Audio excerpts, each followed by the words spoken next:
जो लोग सीखना बंद कर देते हैं वो बूढ़े हो जाते हैं, चाहे वो 20 के हों या 80 के। जो सीखता रहता है वो जवान रहता है। जीवन में सबसे बड़ी चीज़ है अपने दिल और दिमाग को जवान रखना। ये हेनरी फ्रेड की कुछ पंक्तियां हैं जो आज के समाज में एकदम सटीक बैठती हैं। मेरा नाम रविबाला शर्मा है, मेरी उम्र 64 वर्ष है। आप लोग मुझे डांसिंग दादी के नाम से भी जानते होंगे। मैं एक संगीत शिक्षिका रही हूँ। मैं आप सबकी बहुत आभारी हूँ कि आपने मुझे यहाँ आमंत्रित किया है। मुझे तभी अच्छा लगेगा जबकि मैं किसी एक बच्चे के दिल तक मेरी एक बात भी छू जाए। मैं एक मिडिल क्लास फैमिली से निकली एक भारतीय महिला हूँ। मैंने उम्र और समाज के विपरीत परिस्थितियों से बाहर निकलकर अपनी एक पहचान बनाई है, एक अपना नाम बनाया है। कोई ऐसी बड़ी बाधा नहीं है जो आपको कठिन परिस्थितियों से बाहर निकालकर कामयाबी तक नहीं पहुंचाए। मैं मुरादाबाद के एक संगीत परिवार से आई हूँ। मेरी एजुकेशन संगीत मास्टर्स में रही है। मेरे पिताजी ने मुझे संगीत सिखाया। सुबह 4 बजे उठकर वो मेरे हाथ में तानपुरा दे दिया करते थे और मैं गाती थी। जिस समय लड़कियों को पढ़ाया नहीं जाता था उस समय मेरे पिताजी ने हमें पढ़ाकर अपने पैरों पे खड़ा किया और हमें प्रोत्साहित किया नौकरी करने के लिए। मेरे पिता की उस समय सोच एक शिक्षा और स्वतंत्रता के लिए थी, जिसको मैंने निभाया एक समय के सदुपयोग को करते हुए अनुशासन में रहकर। और मेरी सफलता का राज आज यही है कि मैं आज आपके सामने खड़ी हूँ, जिसको मैं आज भी निभा रही हूँ। घर के काम से लेकर नौकरी से लेकर आज इंस्टाग्राम पर अपनी डांस की वीडियो अपलोड करके टाइम से। मुझे लगता है समय कभी लौट कर नहीं आता। मेरी दिनचर्या सुबह से ही शुरू हो जाती है। मैं सुबह उठकर व्यायाम करती हूँ, योगा करती हूँ, डांस का अभ्यास करती हूँ और ये सब मेरी ज़िंदगी में चला चला आ रहा है। आप अगर मन में ठान लें कि हमें कामयाबी हासिल करनी है तो आप समय के साथ साथ चल के अनुशासन में रह के आप उसको पा सकते हैं।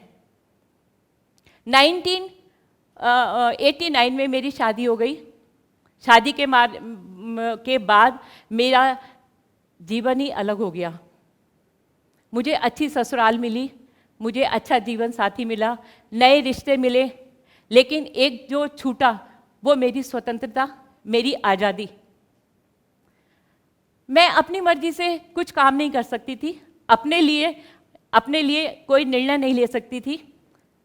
मैं अपने लिए पैसे लेकर उसको खर्च नहीं कर सकती थी। तो कहीं मुझे खटकता था कि मेरी आज़ादी छिन चुकी है और मैं मायूस होती थी। मैं एक अच्छी पत्नी थी, अच्छी माँ थी, एक अच्छी बहू थी, लेकिन कहीं मुझे कुछ मिसिंग सा लगता था। हम महिलाओं की ज़िंदगी कितनी कठिन है, ये एहसास मुझे तब हुआ कि जब मैं अपनी पहचान को खो चुकी थी और एक परिवार में सिमट के रह गई थी। मेरी जो संगीत की कला थी वो वहीं कुछ खो गई थी। मेरे अंदर का संगीत जागा, वो तब जागा जब मेरी फैमिली में कोई फंक्शन होता था तो मुझे गाने बजाने का, ढोलक बजाने का, डांस करने का मौका मिलता था तो मैं खुश हो जाती थी। तो मैं सोचती थी कि इससे बड़ी खुशी क्या है जो मेरा संगीत दोबारा से जीवित हो गया। मेरे घर वाले मेरे संगीत को सुनकर, मेरे डांस को देखकर बहुत खुश होते थे, मैं उनको देखकर बहुत खुश होती थी। तभी मैंने सोचा कि अपने लिए और अपनी आज़ादी के लिए मुझे कुछ साहस दिखाना चाहिए। तो मैंने संगीत की क्लासेस लेनी शुरू की घर में।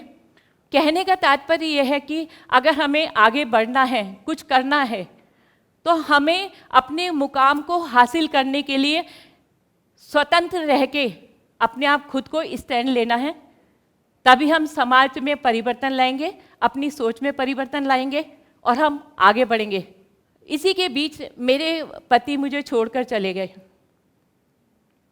उनके जाने का गम मैं नहीं भुला पाई और आज भी उनका जाने का गम है मुझे, लेकिन मैंने उस समय हिम्मत जुटाई, अपने बच्चों को हिम्मत दी और उस कठिनाई से आगे बढ़ी।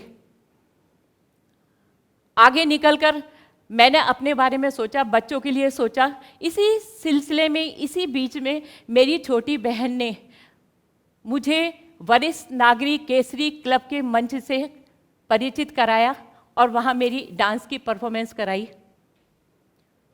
2020 में इन्हीं क्लब वालों ने एक ऑनलाइन डांस की प्रतियोगिता शुरू की थी और उसके लिए उन्होंने मेरे से डांस की वीडियोस मंगाई। वो मैंने वीडियोस उनको दे दी। वो वीडियो इतनी फेमस हुई, इतनी वायरल हुई कि मैं डांसिंग दादी बन गई और यहाँ से मेरा सफ़र शुरू हुआ डांसिंग दादी बनने का। फिर मेरे बेटे ने बोला, मम्मी मैं आपकी वीडियोस बनाऊंगा और डालूंगा, और तभी से उसने मेरा एक नया पेज बनाया, अकाउंट खोला सोशल मीडिया पर और हमने हर हफ्ते वीडियो बनाकर उसमें डालनी शुरू कर दी और उससे बहुत अच्छे से फीडबैक मिले मुझे।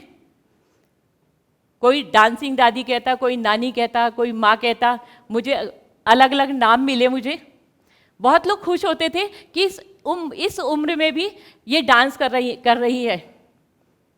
तो मैंने उसमें वीडियोस बनाई थी और कुछ लोग तो ऐसा होता था कि वो मुझे कहते थे कि उनको इस एज में मेरा डांस करना बिल्कुल अच्छा नहीं लगता था। उनमें से किसी ने तो मुझे मंदिर जाने के लिए भी बोल दिया कि इस एज में मंदिर जाना चाहिए, आप ये क्या डांस कर रही हो। लेकिन अपनी सफलता को पाने के लिए अगर आप खुश हैं और अपनी खुशी के लिए आप अगर अच्छा काम कर रहे हैं तो करते रहिए, क्योंकि समाज में तो सब उंगली उठाने वाले होते ही हैं। मैंने उसकी परवाह नहीं की और मैं आगे बढ़ती रही।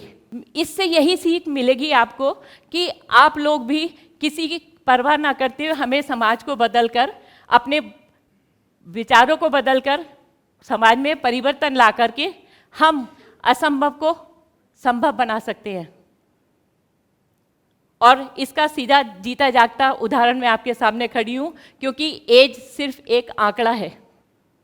आपके साथ जो निजी आपकी परेशानी है उस सबको पार करके आप आगे अपनी पहचान बना सकते हैं।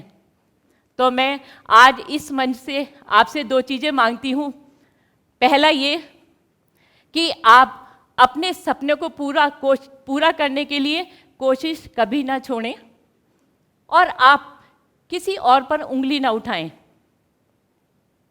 उसकी सहायता करें, उसके सामने पत्थर बनकर नहीं खड़े हो, क्योंकि हो सकता है जो मुझे अवसर मिला है वो उसको नहीं मिल रहा हो, हमें अवसर मिल रहा है उसको नहीं मिल रहा हो, तो शायद हो सकता है कि वो भी आगे आपके साथ आगे बढ़े। तो इससे हम एक नए समाज का निर्माण करेंगे और मैं चाहूँगी कि आप भी ऐसी आगे बढ़ें और मेरी तरह से नाम कमाएं। तो इसी के साथ मैं अपनी बात समाप्त करती हूँ एक गाने के साथ। कुछ तो लोग कहेंगे, लोगों का काम है कहना, छोड़ो बेकार की बातों में कहीं बीत न जाए रहना, कुछ तो लोग कहेंगे। धन्यवाद।